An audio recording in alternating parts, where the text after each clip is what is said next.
सास ने पढ़ी कक्षा 12वीं। पाखी एक मल्टीनेशनल कंपनी में काम करने के साथ सोशल एक्टिविस्ट भी होती है, जो ऑफिस खत्म होने के बाद शाम को घर आकर जरूरतमंद छोटे बच्चों को फ्री में पढ़ाती है। उसकी इस खूबी से बाकी लोगों के साथ सास भी बहुत खुश होती है। तुम सच में बहुत अच्छा काम कर रही हो बेटा, बस ध्यान रखना बच्चे आधे रास्ते में कहीं भटक ना जाए। भटकने से मेरा मतलब सिर्फ गलत काम करना नहीं है। कोई घर की जरूरत के लिए नौकरी करने लगे या किसी के घर वाले उसकी शादी करा दे, ये भी तो मंजिल से भटकना ही होता है ना। वाओ मम्मी, मुझे नहीं पता था कि आप पढ़ाई को लेकर इतनी पर्टिकुलर हो। पर फिक्र मत कीजिए, इनके साथ ऐसा कुछ नहीं होगा। बहू की बात पर मुस्कुराकर सास चली जाती है और पाखी बच्चों को पढ़ाने में बिजी हो जाती है। उसी रात पाखी और विराट साथ बैठकर बातें कर रहे होते हैं, जिसमें बहू सास की पढ़ाई को लेकर नजरिए का विराट के सामने जिक्र करती है। हाँ, मुझे सब पता है। ऐसे ही नहीं ये नालायक लड़का इतना पढ़ लिया। वो मम्मी ही तो है जिन्होंने बचपन से खाना खाया या नहीं से ज्यादा पढ़ाई की या नहीं पूछ पूछ कर मुझे इतना पढ़ने पर मजबूर कर दिया। वो हमेशा मुझे पढ़ाई और सेल्फ इंडिपेंडेंट होने की इम्पोर्टेंस याद दिलाती रही, और आज मेरी ये सरकारी नौकरी, इतनी अच्छी पोस्ट, उसी का तो नतीजा है। वाओ, अगर मम्मी इतनी पढ़ी लिखी है तो कोई जॉब क्यों नहीं करती? और अगर जॉब नहीं करती तो मेरे साथ बच्चों को ही पढ़ा ले। तुम्हें किसने बोला कि मम्मी पढ़ी हुई हैं? उन्होंने तो अपनी 12th क्लास भी पूरी नहीं की। उससे पहले ही नाना जी ने मम्मी की शादी करा दी। शायद इसलिए पढ़ाई और अपने पैरों पर खड़े होने को लेकर उनकी सोच ऐसी है, क्योंकि वो खुद ये सब करना चाहती हो। पत्नी की बात सुन के विराट भी सोच में पड़ जाता है। दोनों मिलकर प्लान बनाते हैं और अगले दिन बच्चों को पढ़ाते हुए पाखी उनके पास एक कुर्सी एक्स्ट्रा लगा देती है। ये एक कुर्सी ज्यादा किसके लिए लगाई है बेटा? कोई नया बच्चा आने वाला है क्या? हाँ जी, आज से मेरी एक नई बच्ची मेरे पास, यानी कि मेरी सास, दोबारा पढ़ाई शुरू करने वाली है। अरे क्या पागल जैसी बात कर रही है? भला ये भी मेरी कोई उम्र है बच्चों के बीच बैठकर पढ़ने की? तू बस ना इनके भविष्य पर ध्यान दे, मुझ पर नहीं। मम्मी, सीखने की कोई उम्र नहीं होती, बस इच्छा होती है, और मुझे पता है कि आपके अंदर वो इच्छा आज भी जिंदा है। अरे तू बस अपने काम और इन बच्चों पर ध्यान दे। यहाँ बस सबको बोलने से मतलब है, किसी को नहीं सोचना। अगर बात बाहर निकली तो समाज क्या सोचेगा और परिवार का कितना नाम बदनाम होगा। मम्मी, आपने पापा और इस परिवार के बारे में बहुत सोच लिया। सबकी खुशियों के लिए अपने सपने बहुत कुर्बान कर दिए। अब ये वक्त अपने पर ध्यान देने का है। और जिस समाज की आप बात कर रही हो ना, उसकी तो आदत है हर कामयाब होते इंसान पर पत्थर मारने की। बेटी को भी बहू का साथ देते देख सास गुस्से में अपना सर पकड़कर बड़बड़ाते हुए वहां से चली जाती है। ये स्टूडेंट थोड़ी जिद्दी है, पर इन्हें मैंने 12th क्लास पास नहीं कराई तो मैं भी अपनी सास की बहू नहीं। ये देखने में तो मजा ही आ जाएगा। इसी के साथ पति पत्नी मिलकर सास को पढ़ाने के मिशन पर लग जाते हैं, लेकिन सास उनकी हर कोशिश को नाकाम कर देती है। एक शाम विराट अपनी मम्मी के लिए 12th क्लास की बुक्स लेकर आता है, जिन्हें देखकर इस बार सास का गुस्सा उन दोनों पर मानो फूट ही पड़ता है। अरे तुम दोनों का दिमाग खराब हो गया है क्या, जो ये बेवजह की जिद पकड़े बैठ गए हो? मैंने एक बार बोल दिया ना, मुझे कोई पढ़ाई नहीं करनी। इसके बाद मेरी पढ़ाई को लेकर मुझे घर में कोई जिक्र नहीं चाहिए। पोता पोती पकड़ने की उम्र में किताबें पकड़ूंगी तो अच्छी लगूंगी क्या? अरे परिवार का मजाक बन जाएगा। मम्मी, पोते पोती आप पढ़ने के बाद भी तो खिला सकती हो। और रही मजाक बनाने वाले लोगों की बात, तो उनके पास खुद का कोई सपना होता नहीं, इसलिए दूसरों की उड़ान रोकने की कोशिश करते रहते हैं। बस एक बार माँ, आप कोशिश तो करो। अगर अच्छा नहीं लगा तो हम दोबारा कभी नहीं बोलेंगे। बेटी की बात सुनकर माँ सोच में पड़ जाती है और ये सोचती है कि थोड़े दिन पढ़ लेती हूँ और उसके बाद पढ़ने में अच्छा नहीं लग रहा, ये बोलकर मना कर दूंगी। ऐसी प्लानिंग बनाकर वो पढ़ने के लिए तैयार हो जाती है। मौके का फायदा उठाकर तुरंत वे लोग सास का ओपन से 12th में एडमिशन करा देते हैं। मम्मी, आज से आपकी सारी जिम्मेदारी मेरी। अब तो आपका नाम टॉपर के लिस्ट में आने से कोई नहीं रोक सकता। ये मेरे सीधे बच्चे, इन्हें अंदाजा भी नहीं कि माँ का प्लान क्या है। पाखी सास को पढ़ाना शुरू करती है। दिन बीतते हैं जिसमें धीरे धीरे सास भी कंफर्टेबल होने लगती है, लेकिन फिर पाखी एक सब्जेक्ट पढ़ने के लिए ट्यूशन जाने का सजेशन देती है, जिस पर बहुत गुस्सा, ड्रामा करने और पाखी के लाख बार मनाने के बाद एक बार फिर सास तैयार हो जाती है। थैंक यू मम्मी, आपको नहीं पता कि आपका 12th क्लास पढ़ना हम दोनों के लिए कितना ज़रूरी है। अब ये सिर्फ आपका नहीं, हमारा सपना भी बन गया है। बहू की बात सुनकर सास अपने प्लान को लेकर सोच में पड़ जाती है। अगले दिन पाखी सास के साथ उन्हें ट्यूशन छोड़ने जा रही होती है, जहाँ रास्ते में पड़ोस की कुछ औरतें बैठी मिलती हैं। अरे वाह विराट की मम्मी, तुम्हारा इस उम्र में पढ़ाई का कौन सा भूत जाग गया? बहू को बोलो कि पोता पोती दे दे और बच्चों के साथ खेलो। अरे क्या उनके बीच बैठकर अपनी खिल्ली उड़वाने चल पड़ी? आंटी जी, जब सरकार या भगवान ने सीखने की कोई उम्र नहीं रखी तो आपको क्या दिक्कत है? अरे देखो तो जरा, बहू की जुबान कैसे कैंची जैसी चल रही है। अब सास घर संभालने की जगह इन सब चीजों पर ध्यान रखेगी तो बहू के तो ये हाल होने ही है ना। देखा बहू, इसलिए बोलती थी, अरे खाली दिमाग वालों से बहस नहीं करनी चाहिए, क्योंकि वो जब भी मुंह खोलेंगे गू ही बोलेंगे। उदाहरण तो तुमने अभी देख लिया। वैसे बहन, मैं तो अपना सपना पूरा कर लूंगी, लेकिन क्या यहाँ बैठकर पंचायत करने के अलावा तुम लोगों का कोई दूसरा सपना भी है?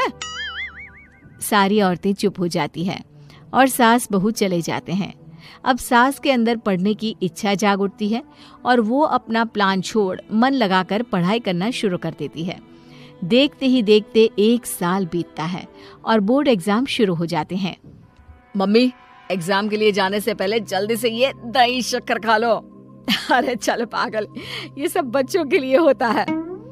अभी आप भी हमारे लिए स्कूल में एग्जाम देने वाली बच्ची ही तो हो। बच्चों का प्यार देखकर सासू माँ खुश हो जाती है और दही शक्कर खाकर विराट के साथ घर से निकल जाती है, जो मम्मी को एग्जाम सेंटर पर छोड़ ऑफिस चला जाता है। इसी तरह समय बीतता है और एग्जाम खत्म होने के बाद देखते ही देखते रिजल्ट भी आ जाता है। मेरी टॉपर माँ, तुमने तो तहलका मचा दिया। हर तरफ तुम्हारे ही चर्चे हैं। घर वाले ये खुशी मना रहे होते हैं कि वही औरतें उनके घर आती हैं। अरे पंचायत की टोली, आज मेरे घर कैसे? बस तुम्हें सॉरी और थैंक यू बोलने आए हैं। उस दिन तुम्हारी बातों और आज तुम्हारे काम ने हमें ये सिखाया कि सपने पूरे करने की कोई उम्र नहीं होती। इसलिए अब हम भी शादी, परिवार, बच्चे और न जाने कितनी वजहों से अधूरे छूटे सपनों को पूरा आता था। फिर एक दिन, तारा, कहाँ मर गई थी तू अभी तक? सुबह से शाम हो गई, घर में इतना काम पड़ा है, ये सब छोड़कर कहाँ मौज मस्ती करने गई थी? आपके घर के सारे काम करने का मैंने ठेका नहीं ले रखा। आप भी तो अपने दोस्तों के साथ किटी पार्टी करने जाती हैं, तब तो मैं आपको नहीं टोकती। अरे मैं तेरी सास हूँ, तू मेरी सास नहीं है। सास है तो क्या मुझे चैन की सांस नहीं लेने देंगी आप? बहुत जबान चलने लगी है तेरी आजकल। आने दे मेरे बेटे को घर पर, फिर देख तेरी कैसे क्लास लगवाती हूँ। आपके पास और काम ही क्या है? बाहर पड़ोसियों से मेरी बुराई करना और घर में पति से। हाँ, तो अब तेरा काम भी तो ऐसे ही होते हैं ना। तारीफ के लायक कोई भी काम किया है तूने आज तक? बस जुबान चलवा लो, कैंची से भी तेज चलती रहती है। सिर्फ जुबान ही नहीं, हाथ पैर भी चलते हैं, जिनकी वजह से आपको घर में इतनी सफाई देखने को मिलती है, वरना आपको तो अपनी किटी पार्टियों से फुर्सत नहीं मिलती। तो कहना क्या चाहती है? घर का क्या सारा काम तू खुद अकेले करती है? तो और क्या नौकरानी करती है? इसी तरह तारा और सुप्रिया में आए दिन लड़ाई होती। दोनों के दिन की शुरुआत ही एक दूसरे से लड़कर शुरू होती और लड़कर ही खत्म होती, मानो ये अब उनकी दिनचर्या का हिस्सा बन चुकी हो। शाम को तारा का पति वैभव घर आता है। वैभव को देखते ही उसकी माँ सुप्रिया उसके पास आती है और कहती है, बेटा वैभव, अच्छा हुआ जो तू आज जल्दी घर आ गया। देखना तेरी बीवी सुबह से मुझसे लड़ी जा रही है। माँ की बातें सुनकर वैभव तारा को जोर जोर से आवाजें देने लगता है। क्या हुआ जी, इतना चीख क्यों रहे हो? तारा, तुमने आज फिर माँ से लड़ाई की? अरे लड़ाई मैंने नहीं की, शुरुआत पहले इन्होंने की थी। समझा दीजिए अपनी माँ को। मुझे कहीं भी आते जाते टाइम टोके नहीं, वरना मैं अपना सामान बांधकर मायके चली जाऊंगी। इतना कहकर तारा वहां से चली जाती है। ये सब क्या चल रहा है माँ? किसी दिन मैं आप लोगों के चक्कर में जरूर पागल हो जाऊंगा। आप लोग कभी प्यार से क्यों नहीं रहते? अरे वो हमेशा मेरी बातों का उल्टा जवाब देती है बेटा। अब तू ही बता मैं क्या करूं? तो आप उसे ताने मारती ही क्यों है माँ? वाह बेटा वाह, तुझे मेरे ताने दिखते हैं, उसका बात करने का तरीका नहीं दिखता। देखा नहीं वो किस तरह से बात करती है मुझसे। मुझे माफ कीजिए माँ, मुझे आप दोनों के बीच में पड़ना ही नहीं है। आप दोनों ही एक जैसे हो। इतना कहकर वैभव वहां से चला जाता है। वैभव के जाने के बाद सुप्रिया सोच में पड़ जाती है। धीरे धीरे समय बीतने लगता है और एक दिन सुप्रिया को पता चलता है कि उनके गांव में एक महात्मा ठहरे हुए हैं जो वशीकरण करना जानते हैं। तो सुप्रिया भागते हुए उन बाबा का पता ढूंढने निकल पड़ती है। इस बात की खबर जैसे ही तारा को चलती है, वो भी उस बाबा की खोज में निकल पड़ती है। अगले दिन सुबह आज तारा और सुप्रिया दोनों ही बहुत अच्छे मूड में होती है। ना सुप्रिया तारा को देखकर कोई ताना मारती है, ना तारा अपनी सास से बेवजह उलझती है।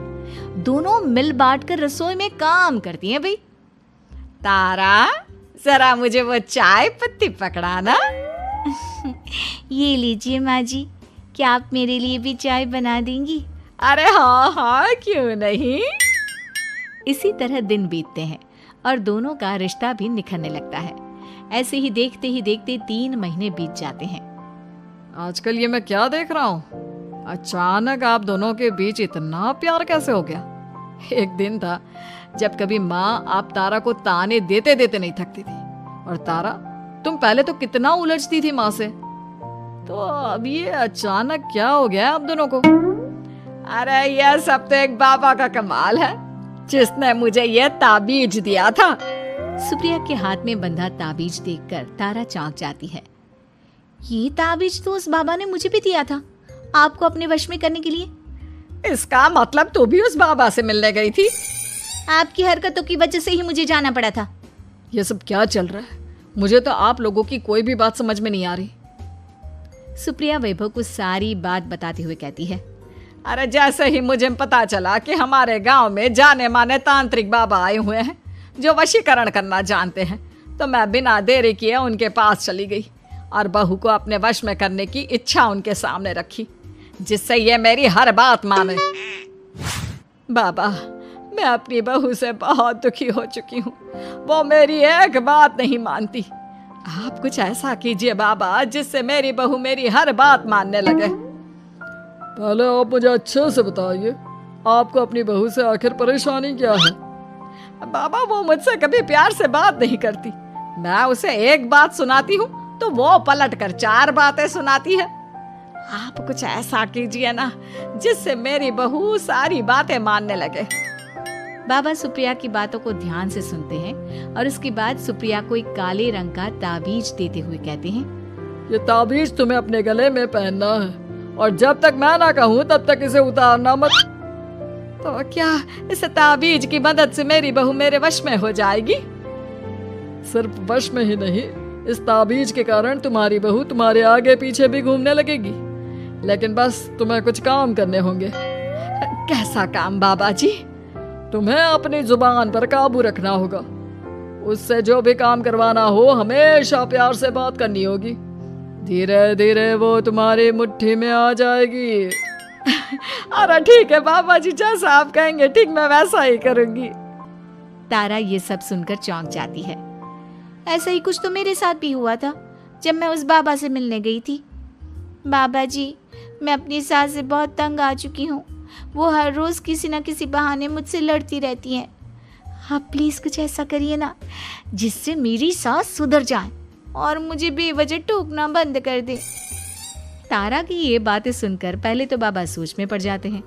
उसके बाद वो तारा को भी काले रंग का ताबीज पकड़ाते हुए कहते हैं, ये लो बिटिया, इसे अपने गले में पहन लो और जब तक मैं तुम्हें इसे उतारने के लिए ना बोलूं तब तक इसे उतारना नहीं।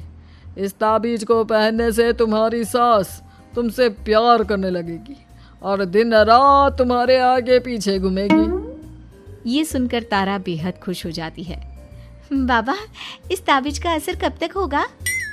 अगर तुमने मेरी सारी बातें मानी तो इस ताबीज का असर तुम्हें 2 दिन बाद ही दिखने लगेगा।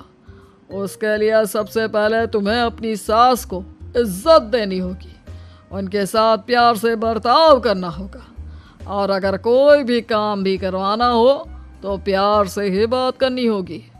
फिर देखना वो कैसे तुम्हारे इशारों पर नाचती है। ठीक है बाबा जी, जैसा आपने कहा है मैं ठीक वैसे ही करूंगी। इसका मतलब उस बाबा ने हम दोनों को एक जैसे ताबीज देकर पागल बना दिया। जरूर कोई ढोंगी बाबा होगा। इतने में ही बाबा भी उनके घर पहुंच जाते हैं और मुस्कुराते हुए उनकी ओर आते हैं और उनसे उनके हालचाल पूछते हुए कहते हैं, ताबीज का असर हुआ या नहीं? बाबा जी, आपने हमें एक ही जैसा ताबीज देकर पागल बनाया है। ऐसा कैसे? ताबीज ने अपना काम तो पूरा ही किया है। आप दोनों को देखकर लगता तो नहीं कि अब भी आप लोगों के बीच कोई खटपट है। खटपट तो नहीं है बाबा जी। अब तो मेरी बहू मेरी हर छोटी बड़ी ज़रूरतों का ख्याल रखती है, मेरी सेवा करती है। हाँ, वैसे अब तो मम्मी जी मुझे ताने भी नहीं देती और ना ही कहीं आने जाने में टोकती हैं। जानते हो यह सब कैसे संभव हुआ? कैसे बाबा जी? यह सब तुम दोनों के कारण ही संभव हुआ है। मैंने जो ताबीज दिया था वो सिर्फ एक धागा ही था। ये चमत्कार तो तुम दोनों ने अपनी जुबान पर संयम रखकर प्यार और संयम के साथ काम करके किया है। बिटिया, कुछ कमी तुम्हारे अंदर थी तो कुछ कमी तुम्हारे सास के अंदर थी, इसीलिए तुम दोनों को सुधारने और तुम्हारी गलती का एहसास कराने का यही एक रास्ता था। बाबा की ये सारी बातें सुनकर सुप्रिया और तारा एक दूसरे की ओर देखने लगते हैं। अब उन दोनों को अपनी गलती का एहसास होता है। शायद आप सही कह रहे हैं बाबा। मैंने कभी अपनी बहू को समझने की कोशिश ही नहीं की।